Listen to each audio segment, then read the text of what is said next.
God is my source. I cannot see apart from Him.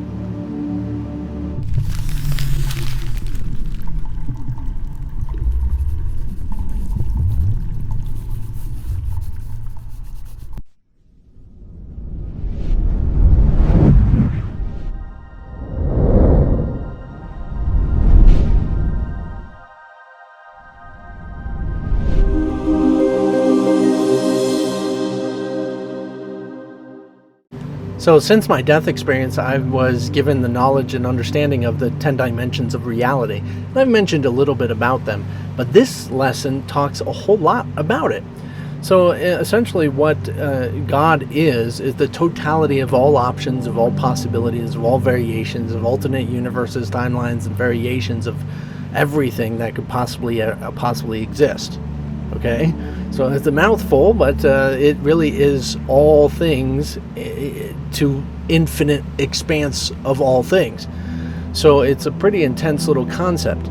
Now the thing about it is that God is everywhere. God is in all things, and so perception is the ability to see something separate from something else. So like even my eyes can see over here, right? Can see the camera, can see this light. Right? This is referred to as perception. Now this is only possible if you have objects, eyes, that are separate from other objects or some other element of some sort. So this is where perception is able and capable and possible. So there are different variations in dimensions of perceptions, but it always requires a separation between it. So this is pretty interesting. So God, being total essence of all that is, can't see its own self. It can't experience its own self. So it being a realm of consciousness is in, say, the realm of knowledge, as it's referred to. So this is knowing everything as itself. It literally knows all existence as itself. So it can't know itself because it knows itself as itself. It's kind of like anything that you might want to know, or you're coming to know A Course in Miracles, you're coming to know this or that or ABCs, it has to be something else. You have to know something else. And essentially the key here is to know thyself, if you've ever heard of it, is actually to discover something you can't comprehend, and it is the same mind as God. So to get into recognizing that God cannot look at itself, it's like saying, just like we say with the eyes, the objects of the eyes, to see something separate from itself. An eye cannot see itself without, say, it's an object that it's really looking at the reflection in the mirror to see, or what, a camera or something. But so it has to be separate. So an eye can't see itself. So in the same way, in God, in the truth of what the totality of what God actually is, cannot experience, and that's what I like to say a little bit more, it can't experience anything because it is all experience. So it's not just the fact that you experience skateboarding because you are a skateboarder. No, we're talking about you're not separate from the skateboard, you're not separate from the air around it, you're not separate from the pants that you're wearing, you're not separate from shoes, not separate from anything, and it all is what you are. So you actually don't experience it as something different or something moving. And in the sense of not just that skateboarder, but a skateboard in all variations of universes and timelines, skateboards everywhere, all at the same time. All people, the skateboarder of you, all at the same time, everywhere in existence. That's a pretty phenomenal thing, because then you can't experience anything. It's like saying that, taking that cup, as in lesson 7, right? I see only the past. Taking that cup and putting that cup everywhere in the room. Okay, you have hundreds of cups in the room, right? Great, thousands maybe. But now let's put cups inside the cups, and cups inside the cups, and cups in between the molecules of the cups, and cups in between the space of the cups of the cups of the molecules of the cups, and the space in the between of the cups and the cups around, and everywhere outside doing the same thing outside of all the room. And so there is nothing, there is no cup. There never was a cup. There's no experience of a cup.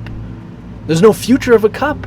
There's nothing of a cup. There's no cups. No cups. Cups don't exist because there's only cups.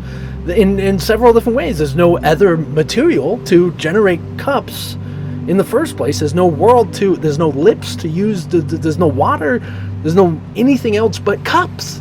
You see what I'm saying? So as God can't experience what God is because it is all that is. So the God everywhere, it means that God is nothing, yet God is everything. You see? So it's pretty complex. That's why I call it undefinable and expansive. Yeah. Whew. Okay.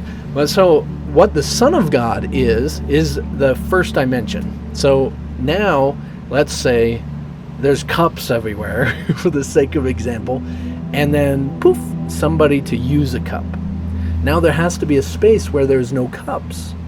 There has to be a person where there's no cups, and then there has to be, where did this person come from? Well, how is this person developed? What does hair come from? All this different stuff. Okay, so this develops an experiencer of it. All right, so it's pretty intense.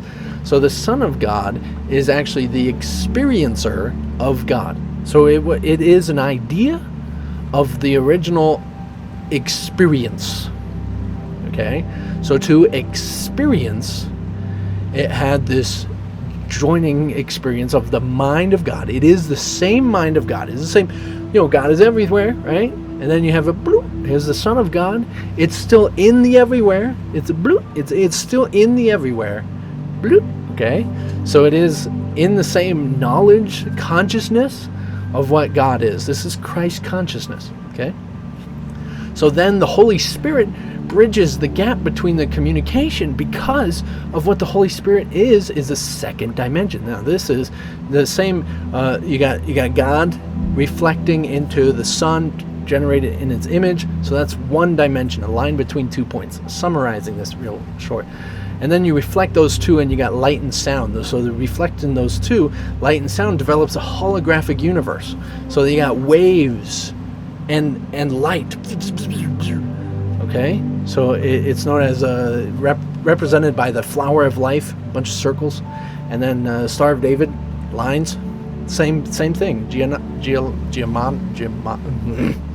Sacred geometry. There we go. Okay. So in the recognition of what this is, it actually develops a universe, a holographic universe. Now this is not just like those little stickers where you see, oh, it looks 3D, yo. No, it's full engaging, more like Star Trek. And you get the holographic deck where you actually go into a whole nother, whatever you program it to be, and it looks real and it seems just as big as you make it out to be, real seeming people programmed into it and everything, and it looks real, feels real. And there's two attributes of specifically on Star Trek is force fields and light. Okay, so in the same way, you develop the shape by sound, the movement of energy. Okay, the waves. Okay, I teach more courses on this as well, but and then the light is generated and reflected off of it all over the place, and we're going to get into that God is the light in which we see as well. So through this, the holy spiritual universe, or the Holy Spirit, generates the experience of what we believe. It reflects what the Son of God believes. So the Son of God generated an idea, an unholy idea. And what was that unholy idea? Remember, it's not about holy and sinful. No, it's not. It's about unwhole, W-H-O-L-L-Y, and separate. Separate. I'm a separate experience. I can now experience the universe. I can experience all the possible timelines and universes of God as a separate entity. So in that second dimension of a holographic universe, the experience went into, and that was the original, say, the Garden of Eden and such. So then it went into the physical world when you take about the knowledge of good and evil. Good and evil means knowledge of opposition. Now the physical world is full of opposition because it is a reflection of the consciousness of, say, the Son of God, Christ. And so now you experience in the holographic representation of the universe separation, opposition. Okay?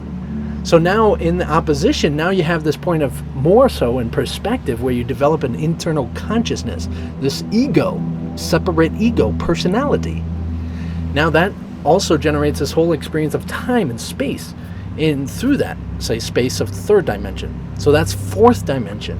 The only thing that knows there's time is consciousness. So, fourth dimension, perception. Now this is core. I mean, we're talking about a lot today, okay? So I'm going real fast. So this is talking about perception is not an attribute of God, okay? So it's actually the fourth dimension. It's a realm of consciousness, but it's continual ideas thrice removed from the Son of God. First dimension, second dimension, third dimension, fourth. Okay, so the ego is fourth dimension. Now going into the fifth dimension is another spiritual paradise. So in this recognition, we want to understand that in order to get into that, say, spiritual paradise, we actually want to discover the presence of what the Son of God is. You have to accept Christ for yourself. I'd rather say accept Christ as yourself. Now this is not debatable. This is a fact of the universe. And when you actually do it, you recognize what, say, the fifth dimension is. And that gets into that realm of knowledge. So that, referring to God, is a total knowledge of all existence of all that is.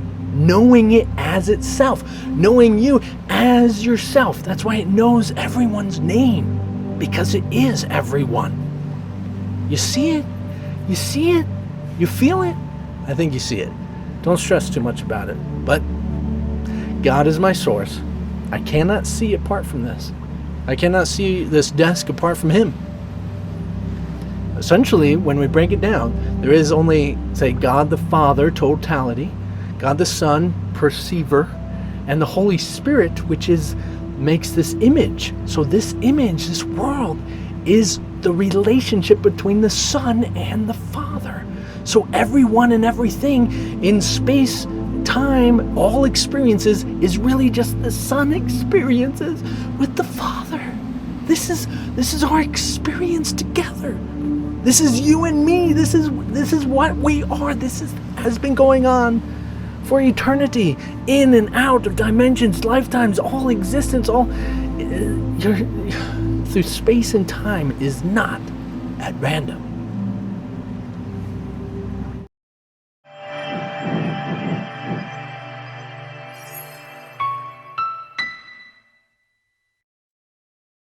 So there's a lot to take in, and that's just a hint. Essentially, when you discover this truth of what God is, this realm of knowledge, it's not just like Akashic records. That's just a portion of it. That's just a tiny portion.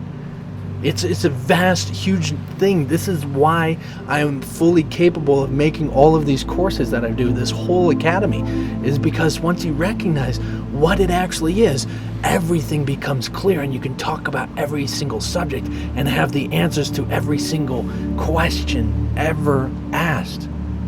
This is something, say, the vision, in which is a gift for you.